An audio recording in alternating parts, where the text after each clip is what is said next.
Hello friends, आप देख रहे हैं आपका चैनल शेयर बाजार विद आयुष और बात करेंगे इस वीडियो में ब्रेनबीज आईपीओ और बाकी सारे आईपीओस के बारे में भी। स्पेसिफिकली बात करेंगे फर्स्ट क्राई और यूनिकॉमर्स आईपीओ के बारे में, बिकॉज दोस्तों इन दोनों आईपीओ का आखिरी दिन है। तो करना क्या है, बिकॉज फाइनल डे का डेफिनेटली अब टाइम है और फाइनल डिसीजन का टाइम है, तो बात करेंगे इनके बारे में। तो वीडियो को पूरा ज़रूर देखना। तो दोस्तों आज फर्स्ट क्राई आईपीओ क्लोज होने वाला है। ₹2 की फेस वैल्यू है, 465 का प्राइस बैंड है, 32 शेयर्स का लॉट साइज है, कुल मिलाकर 4193 करोड़ का ये इशू है, जिसमें से 1666 करोड़ का फ्रेश इशू और बचाव बाकी का ऑफर फॉर सेल है करीबन 2527 करोड़ का।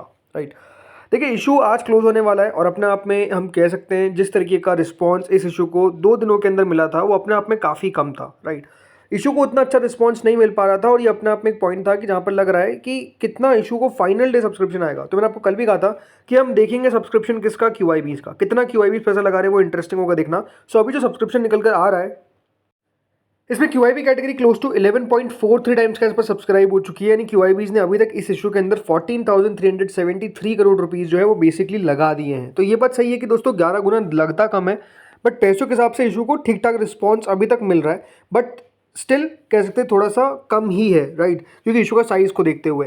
देन एचएनआई कैटेगरी 2.52 टाइम्स के आसपास सब्सक्राइब हुई है, जिसमें मेजरली पैसा बिग एचएनआई की तरफ से आता हुआ नजर आया। राइट, कुल मिलाकर 1585 करोड़ रुपीस जो है वो आए हैं इस इशू के अंदर एचएनआईज की तरफ से, लेकिन अभी तक 1200 करोड़ जो है वो सिर्फ बिग एचएनआईज ने लगाया है और small HNI 375 crore. Retail category close to 2 times के आसपास बढ़ने वाली है और एम्प्लॉय कैटेगरी 5.85 टाइम्स सब्सक्राइब हो चुकी है। कुल मिलाकर 7 टाइम्स के आसपास ये इशू बढ़ चुका है। अब अगर दोस्तों आपको अप्लाई करना है तो सिंपल सी बात है, इसके अंदर सबसे पहली बात तो आपको रिस्क लेना पड़ेगा। एक प्योर रिस्की बिट है। क्यों मैं ऐसा कह रहा हूँ, बिकॉज आज आप मार्केट्स को देखिए कितना नीचे गया है मार्केट्स, अब वापस से बाजार में गिरावट बनती हुई नजर आ रही है और ये बात सही है कि देखिए मार्केट में वॉलेटिलिटी है। सेकंड बात, अगर यहाँ पर आपको पैसा लगाना है तो ये बात ध्यान रखिएगा, क्यूआईबी इसको देखिएगा अराउंड 3:30 तक। अभी तो 3 बजे है, 3 बजे भी अभी तक एग्जैक्ट नहीं हुआ है, तो 3:30 तक देखिएगा। अगर यहाँ पर क्यूआईबी का सब्सक्रिप्शन मेजरली 25 से 30 गुना तक पहुँच जाता है तो इशू के अंदर पैसा लगाना थोड़ा सेंस बनेगा भी, बिकॉज क्यूआईबी का पैसा आता हुआ दिखेगा। बट उसके अलावा अगर यहाँ पर क्यूआईबी का पैसा नहीं आता है तो it's clear cut avoid, simple सी बात नजर आती है। अगला आईपीओ दोस्तों है यूनिकॉमर्स ई सॉल्यूशंस का। ये इशू आज क्लोज होने वाला है। ₹1 की फेस वैल्यू है, 102 से 108 का प्राइस बैंड है, 138 शेयर्स का लॉट साइज है, 276 करोड़ का इशू है, पूरा का पूरा ऑफर फॉर सेल है और बीएसई एनएसई दोनों पर हमको लिस्ट भी होता हुआ नजर आएगा ये इशू। अभी तक दोस्तों जो सब्सक्रिप्शन देखने को मिला है उसमें करीबन 77 टाइम्स क्यूआईबी कैटेगरी की सब्सक्राइब हो चुकी है। कुल मिलाकर क्यूआईबीज ने 6,384 करोड़। अब आप इंटरेस्टिंग चीज़ देखिए, क्यूआईबीज का पैसा यहाँ पर 76 टाइम्स हो चुका है, 77 टाइम्स हो चुका है, बट पैसा कितना है 6,384 करोड़। इससे डबल पैसा आपको कहाँ पर दिख रहा है, ब्रेन बीज के अंदर यानी फर्स्ट क्राई के अंदर, बट स्टिल वो उतना ज़्यादा इंक्रीजिंग क्यों नहीं है, बिकॉज उसका साइज़। तो ये बात ध्यान रखिए, आईपीओ के अंदर डेफिनेटली वो इशू कितना ज़्यादा भर पाएगा ये देखा बहुत ज़्यादा ज़रूरी जाता है। राइट, ये एक इंपॉर्टेंट चीज़ है हाल फिलहाल में। बाकी मेरे हिसाब से देखिए क्यूआईबी कैटेगरी यहाँ पर मोर देन 100 टाइम्स सब्सक्राइब होगी, इसकी पूरी पूरी एक्सपेक्टेशंस है। देन एचएनआई कैटेगरी देखिए क्लोज टू 200 टाइम्स पहुंचने वाली है, 197 टाइम्स भर चुकी है, 8,190 करोड़ रुपए जो है वो बेसिकली आ चुके हैं एचएनआई की तरफ से, जिसमें बिग एचएनआई ने 200 गुना, स्मॉल एचएनआई ने 178 टाइम्स। राइट, तो स्मॉल एचएनआई काफ़ी शानदार सब्सक्राइब कर रही है।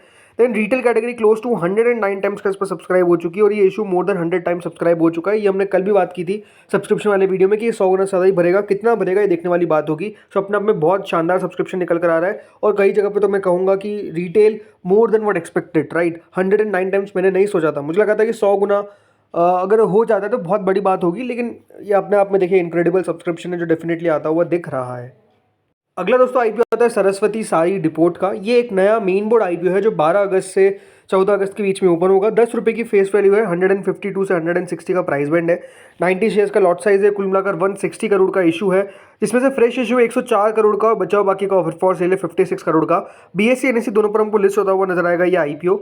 इस आईपीओ की खास बात आपको बताता हूँ, ये आईपीओ पूरा 160 करोड़ का इशू है, लेकिन इसके अंदर कोई भी एंकर इन्वेस्टर्स का बेसिकली हिस्सा नहीं रखा गया है। जी हाँ, एंकर पोर्शन इस इशू में नहीं है। अब ये दोस्तों अपने आप में एक अजीब सी चीज़ है कि एंकर इन्वेस्टर्स के लिए हिस्सा नहीं रखा गया, बिकॉज एक बात ध्यान रखिएगा, बहुत कम इशू होते हैं जिसमें एंकर इन्वेस्टर्स को हिस्सा नहीं दिया जाता है। एक आखिरी आईपीओ मुझे याद आता है जो एंकर इन्वेस्टर्स नहीं लेके आया था, मतलब एंकर पोर्शन नहीं रखा, और वो इशू को उतना खराब रिस्पॉन्स मिला कि कंपनी को आईपीओ वापस लेना पड़ गया। अब ये यहाँ पे देखते हैं कि यहाँ पर भी क्या ऐसी सिचुएशन हमको होती हुई नजर आएगी या फिर चेंज होगी, वो डेफिनेटली समय बताएगा। बट नो डाउट दोस्तों ये एक इशू है कि एंकर इन्वेस्टर्स को क्यों नहीं रखा गया, ये मेरे हिसाब से एक अजीब सी चीज़ है, बट देखते क्या करता है ये इशू। अब दोस्तों बाकी आईपीओ जो ग्रे मार्केट पे बात कर लेते हैं, तो शुरुआत सरस्वती सारी रिपोर्ट से ही करते हैं। सो देखिए ग्रे मार्केट ऑलमोस्ट 12.5% पे स्टार्ट हुई है, यानी 20 रुपये के आसपास करेंटली हमको चलती हुई दिख रही है। अब देखते हैं यहाँ पर ग्रे मार्केट कितना बढ़िया कर सकती है। नेक्स्ट आता है सनलाइट रिसाइकलिंग इंडस्ट्रीज, एक NSE SME इशू है जो करीब 105 रुपये का प्राइस बैंड है, 15 रुपीज़ का प्रीमियम है, ऑलमोस्ट 14.29% का इसका प्रीमियम देखने को मिल रहा है। 30 करोड़ का इशू का साइज़ है और 12 अगस्त से 14 अगस्त के बीच में ये इशू जो है वो ओपन होने जा रहा है। नेक्स्ट आता है पॉजिट्रॉन एनर्जी, ये एक NSE SME इशू है जो 12 अगस्त से ओपन होगा, 14 अगस्त तक ओपन रहेगा। 250 का प्राइस बैंड है, 100 रुपीज़ का इसका प्रीमियम है और ऑलमोस्ट दोस्तों इशू का जो प्रीमियम है आप देख सकते हैं 40% का है। बाकी ये भी एक्शन में रहेगा 12 अगस्त से 14 अगस्त के बीच में, देखते हैं कितना बढ़िया कर पाता है।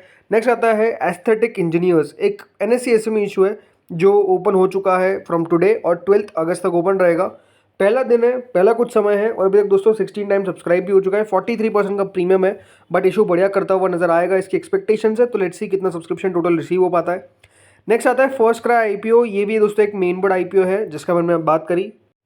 और फर्स्ट क्राई की ग्रे मार्केट आप देख सकते हैं करीबन 2% के आसपास करंटली चलती हुई नजर आई। तो ग्रे मार्केट भी कोई खास नहीं है, राइट। तो ये अपने आप में कि अगर आप रिस्क लेना भी चाहते हैं तो रिस्क की डेफिनेटली रेशियो क्या है विनिंग का, वो अपने आप में दोस्तों काफ़ी कम दिख रहा है इसके अंदर, ये साफ नजर आता है।